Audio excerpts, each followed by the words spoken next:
y estamos totalmente en vivo y entramos directamente con el senador Gerardo Fernández Noroña, a quien le damos la bienvenida en un día histórico. Gracias por estar aquí, senador.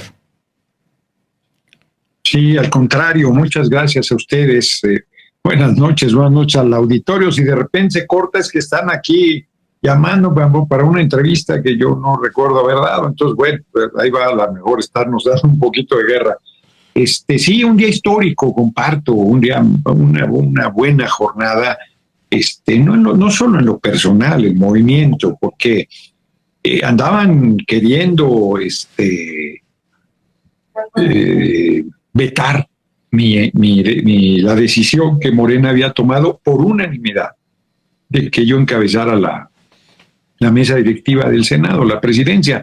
Yo no sabía, fíjense, pues uno es un cambio de una cámara a otra. En la Cámara de Diputados te piden 2/3 para elegir la mesa directiva, en el Senado solo por mayoría simple, o sea que nosotros solos podíamos decidir lo que quisiéramos, y se integró el PRI, se integró Movimiento Ciudadano, obviamente el PT y el Verde, y el PAN quería poner a Ricardo Anaya en la vicepresidencia. Pues eso era intransitable y se generó una tensión desde ayer, y inicialmente se empezó a especular en los medios que no íbamos a proponer al PAN.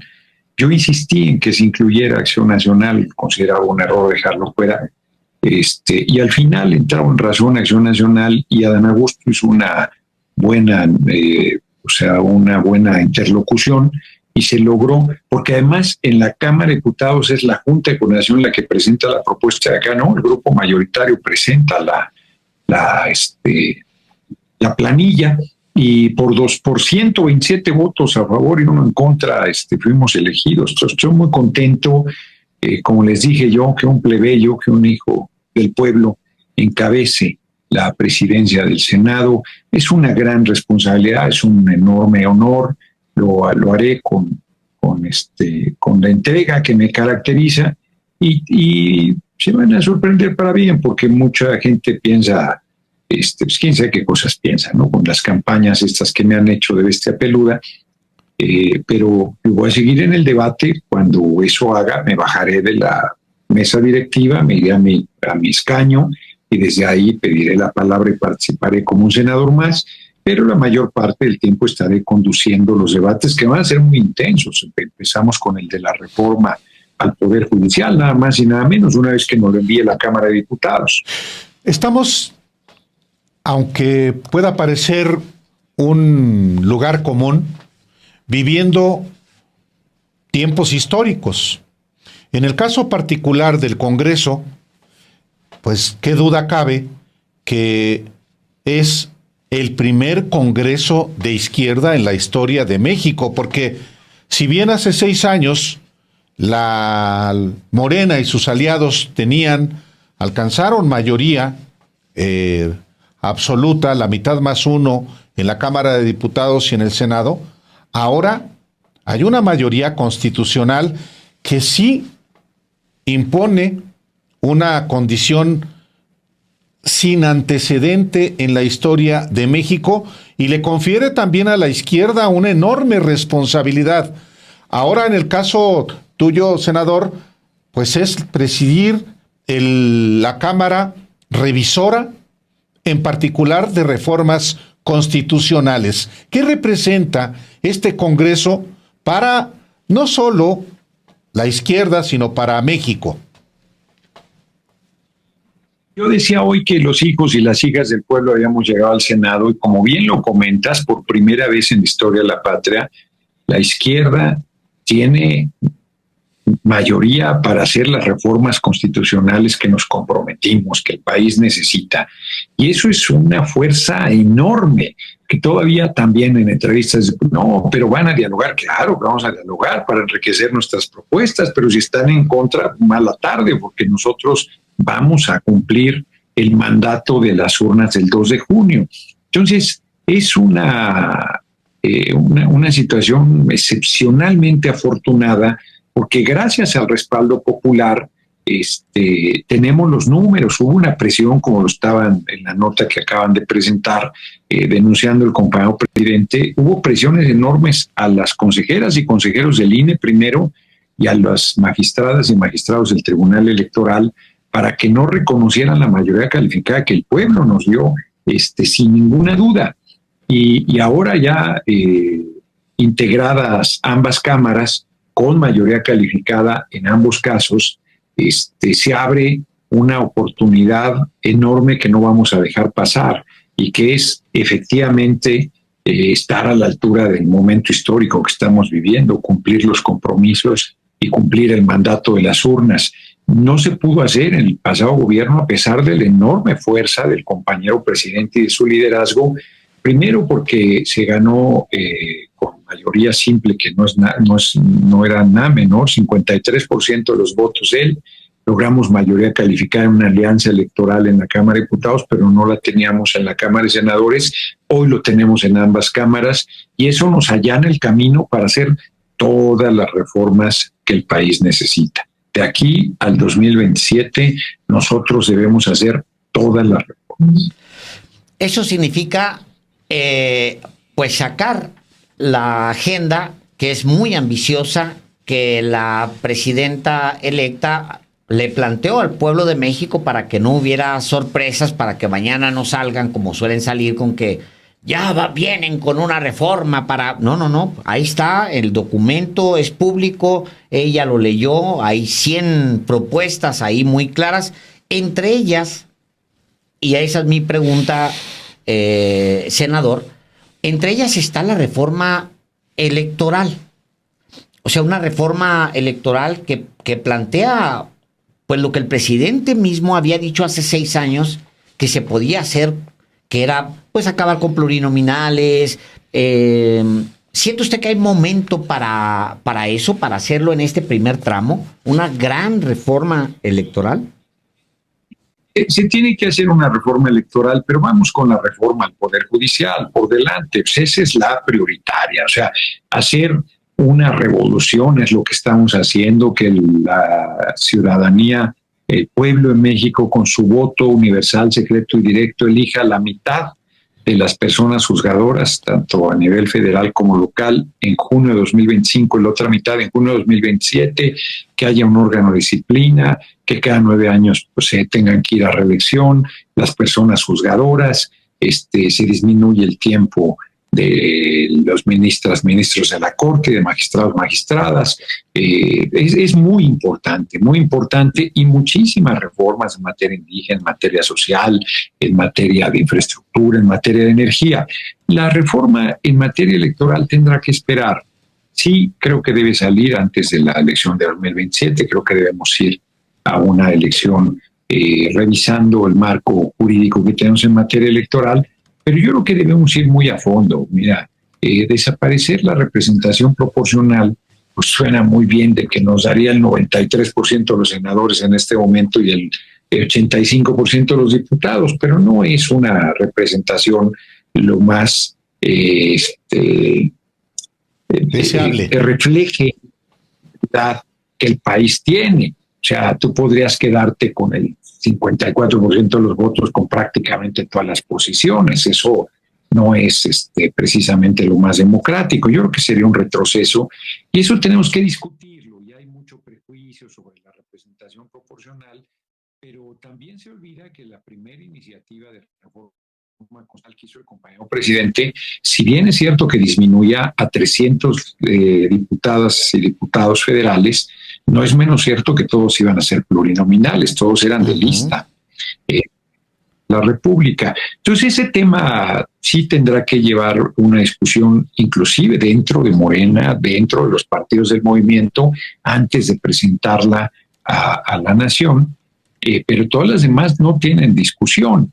Todas las demás es muy claro el mandato de las urnas y hay que honrarlo y lo vamos a hacer. Hay precisamente por esta mayoría calificada que por primera vez en la historia obtiene la izquierda en las 2 cámaras del Congreso, claro, con la salvedad de que en el Senado falta un voto para que se materialice, pero la responsabilidad histórica es ineludible y quisiera que respondiera sobre eso Gerardo Fernández Noroña. Hay una responsabilidad de ahora sí cambiar el régimen político por la vía constitucional, desmontar reformas que se hicieron durante el periodo neoliberal. ¿Esa posibilidad existe o va a haber cautela precisamente porque puede generar distorsiones o sería contraproducente? Hay que hacerlas, absolutamente. O sea, a ver, la reforma al Poder Judicial tiene una presión enorme. La Embajada de Estados Unidos de Canadá está haciendo declaraciones de intromisión en asuntos internos de nuestra patria. El compañero presidente, con la genialidad política que lo caracteriza, declara un receso en la relación con la Embajada de Estados Unidos de Canadá, no tensa al grado de llamar a los embajadores a consulta, que es el paso previo a un rompimiento, sino crea esta figura que en el marco legal no es existente, pero en la parte política es muy clara, que es decir, hey, ahora sí que, como decimos coloquialmente, se están pasando. En México decide el pueblo de México y nadie más. Entonces, las presiones van a ser enormes, pero los cambios los vamos a llevar a cabo. Tenemos la mayoría calificada. Hoy es una muestra. Hoy 127 senadores y senadoras votaron a favor de la propuesta de la mesa directiva. Y se podrá decir, bueno, sí, pero en la reforma no. Pero en la reforma habrá, al Poder Judicial, habrá quienes sí nos acompañen de otras bancadas. Solo necesitamos un voto, no, eso no tiene problema, eso está resuelto. Y me parece que se va a mantener esa mayoría calificada para todas las reformas que hemos ido aprobado en la Comisión de Puntos Constitucionales y las que necesita el país, que envíe en su momento la hoy presidenta electa y a partir del 1 de octubre la próxima presidenta Claudia Sheinbaum Pardo. Entonces, yo creo que en eso sí se va a hacer, claro que se va a hacer, ¿no? Si estamos aguantando la presión contra la reforma al Poder Judicial, lo demás ya saldrá pues sin mayor problema, creo yo. Porque en efecto, o sea, la reforma que ha significado incluso una apuesta en contra del peso mexicano, tal cual, una apuesta, sale Ken Salazar y para nadie es un misterio que le iba a pegar al tipo de cambio, pues con el interés de que se movieran las cosas y hacer su voluntad, como ya lo había hecho con la reforma a la ley eléctrica, tal cual había provocado, había salido, había hecho una sacudida y luego después terminó avalando a la Suprema Corte para que con una chapuza la echara para abajo. Ahora, una vez, como bien dice usted, pasada la reforma judicial, pues sí se pueden insertar las fuerzas ya y decir, pues saquemos juntos una reforma electoral que hable otra vez sobre el Instituto Nacional de Elecciones y Consultas, la elección de los consejeros y magistrados por voto popular, el tema de la desaparición de los soples y el dinero para los partidos políticos, bajarle a la lana para los partidos políticos, por lo menos cuando no hay elecciones, etcétera, que a lo mejor sí convendría ya entonces hacerlo con todos los partidos, senador. Así es. Y quizás el otro tema que ponga resistencia es el de la desaparición de 6 organismos autónomos. Yo creo que el debate más duro va a ser ahí y en lo de la Guardia Nacional, que son muy hipócritas y ellos insisten que está militarizado el país, no tienen vergüenza. Pero yo creo que, como bien comentas, en la parte electoral sí podemos y debemos construir los acuerdos que inclusive pudieran ser de unanimidad de todas las fuerzas políticas, porque cada parte tiene su reto. Nuestro movimiento pues tiene que ver cómo irse consolidando. La verdad es que Morena pues, es una maquinaria impresionante, el PT y el Verde van bastante bien, la oposición está en una situación muy complicada y creo que a todos nos atañe y nos debe convencer el crear una reforma electoral que fortalezca aún más todavía nuestros procesos democráticos, que los haga más confiables. El tema, por supuesto, la disminución de prerrogativas, pero por ejemplo el tema del voto de mexicanos en Estados Unidos, en el exterior, pero particularmente en Estados Unidos. No, hay muchos temas en materia electoral. Bueno, todo este reclamo que ha hecho la oposición, que la sobrerepresentación, ándale, pues vámonos a un sistema de representación proporcional pura, a ver si es cierto que aceptan una situación de esa naturaleza.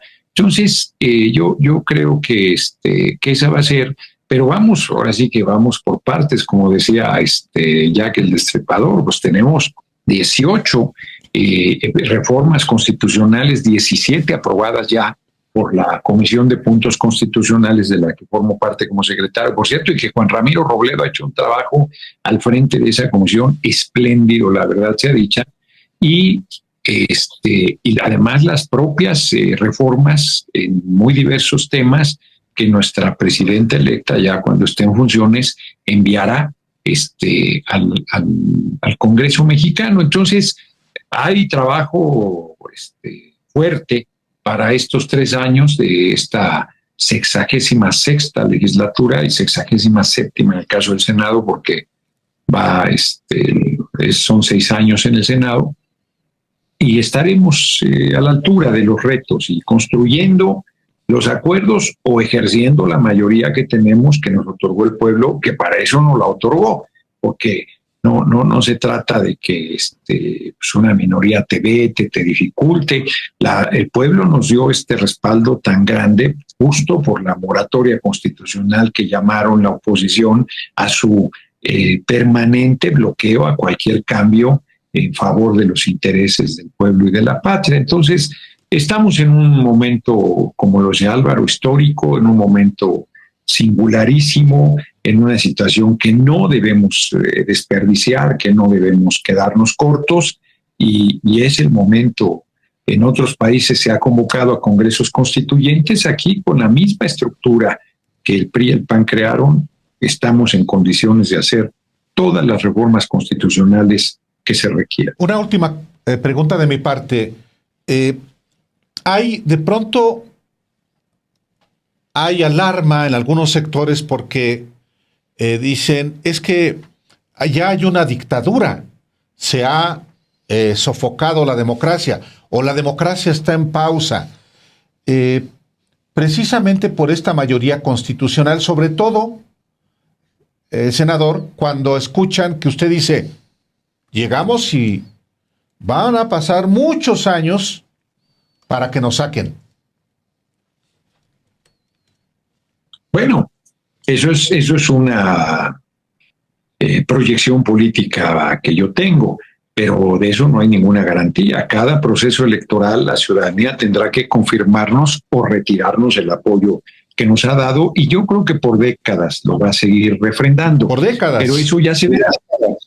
Yo creo que sí.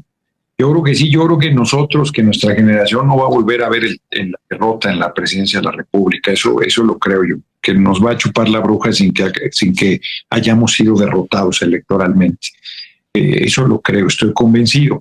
Pero eso no es una dictadura. Pues si la gente en cada proceso nos respalda, pues ese es un proceso democrático. Es que son muy simpáticos. Ellos siendo minoría, o la minoría mayor, nunca mayoría absoluta, hicieron lo que les dio la gana con el país, y nosotros que tenemos un enorme respaldo y creciente respaldo popular, dicen que es una dictadura. Pueden decirnos lo que quieran, nos pueden ofender al compañero presidente, pueden manifestarse lo que quieran, puede parar el Poder Judicial y se les sigue pagando, y dicen que somos una dictadura. No hay un solo preso político en el país, hay políticos presos, políticos que hicieron presuntos delitos y que están presos, pero perseguidos, que se reprima, que es impresionante lo que ha hecho el compañero presidente. Yo recordaba que al principio de su sexenio los policías federales tomaron el aeropuerto, bloquearon, fue una cosa muy tensa. La verdad es que yo hubiera pensado, pues sí, pues, liberar los pasos, y el compañero presidente los dejó manifestarse todo lo que quisieron hasta que literalmente se cansaron.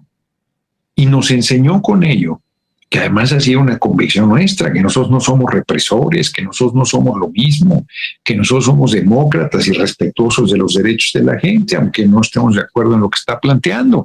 Entonces, pues, ¿cuál dictadura, hombre? Ya los hubieran mínimo metido a la cárcel, ya hubieran desaparecido una bola si esto fuera una dictadura. El pueblo les irrita mucho. Pasaron de despreciar al pueblo, de subestimarlo, despreciarlo, a temerlo ahora. Yo les insisto a la oposición que si quieren tener futuro, tienen que empezar por respetarse a sí mismos y por respetar al pueblo. Mientras no hagan eso, yo creo que no tienen ninguna posibilidad de levantar cabeza. Mientras sigan con la mentira, con la intriga, con el denuestro, con la calumnia, pues yo creo que están condenados a ser una oposición intrascendente. ¿Modificarán eso? Yo espero, inclusive por el bien de la patria, que sí lo hagan, porque sí es necesaria una oposición fuerte, sí es necesaria una oposición seria, crítica, dura, combativa. Yo en eso no tengo ninguna preocupación, pero yo no les veo trazas, ¿eh? Yo creo que no acaban de aprender a hacer oposición y que les va a llevar décadas ir consolidando una oposición respetable. Puedo equivocarme, por supuesto. Senador Gerardo Fernández Noroña, ¿está usted contento? Imagínate, si no, pues no todos los días te eligen presidente de la mesa directiva de la Cámara de Senadores. Hasta sacó el saco, el de lujo, ya lo vimos. Que dice López Dóriga que saco pedorro, no, hombre, ya quisiera que le preste un domingo, aunque creo que le queda grande. Y Lili Téllez, la senadora del PAN, dice que le va a hacer la vida de cuadritos. No veo cómo. O sea, para pelearse se necesitan dos. Y yo voy a seguir. Porque además no es un triunfo personal lo de hoy, es un triunfo del movimiento, es un triunfo del pueblo. Ahora sí que, como dice la compañera presidenta electa Claudia Sheinbaum Pardo, no llego solo. O sea, yo llego ahí representando una voz del pueblo, un clamor, una lucha, una trayectoria que no es una trayectoria individual. Entonces, a mí no va a haber quien me pueda hacer la vida de cuadritos. Esa época ya pasó, me hacían la vida de cuadritos cuando era yo muy joven y muy enamoradizo, pero ahora, no, ¿quién me va a hacer la vida de cuadritos? Ya viejito, ya mira, yo muy sereno y políticamente muchísimo menos, o sea, con la fuerza de nuestro movimiento, con la experiencia que hemos obtenido. No, yo creo que hay algunos paneaguados que quieren montarse en mi popularidad para hacerse de campaña, pero pues que se vayan a hacer campaña con el pueblo. Yo no voy a cargar a nadie. ¿Va por la presidencia de la República en 2030? Todavía ni siquiera toma protesta nuestra presidenta electa. El 1 de octubre ya está discutiendo eso. No, yo ahí voy. Sí voy a recorrer el país. Nos insistió ayer que nos reunimos con ella, ayer que después de que se había elegido a Dan Augusto por unanimidad, coordinador de los senadoras de Morena, y a mí propuesta para la presidencia de la mesa del Senado, nos insistió mucho. Yo ya estaba en esa disposición, pero con mayor razón ahora, que hay que seguir en territorio, que no hay que quedarse acá arriba en la esfera política, sino mantenerse en contacto con el pueblo. Yo la próxima semana hago un recorrido en Iztapalapa, donde yo estoy muy larga vida al pueblo de Iztapalapa. Las 3 veces que fui diputado fue por Iztapalapa. Y luego se atraviesa el 15, pues voy a estar ahí en el Zócalo. Y la siguiente semana, les doy a ustedes ahora sí que la noticia, uno lo había hecho público, voy a empezar un recorrido en Nueva Rosita, que es una población de Coahuila, que hizo si mal no recuerdo, la que se llamó la Marcha del Hambre, que la marcha de mineros ahí exigiendo mejores condiciones de trabajo. Entonces, recordás hecho, empiezo un recorrido por ahí y voy a estar recorriendo el país. Voy a estar recorriendo viernes, sábado, domingo, mínimo tres municipios cada día. Muchísimas gracias, Gerardo Fernández Noroña, presidente de la mesa directiva del Senado en esta etapa histórica. Muchísimas gracias. Muchas gracias a ustedes, como siempre. Un abrazo al auditorio. Gracias. Buenas noches. Gracias.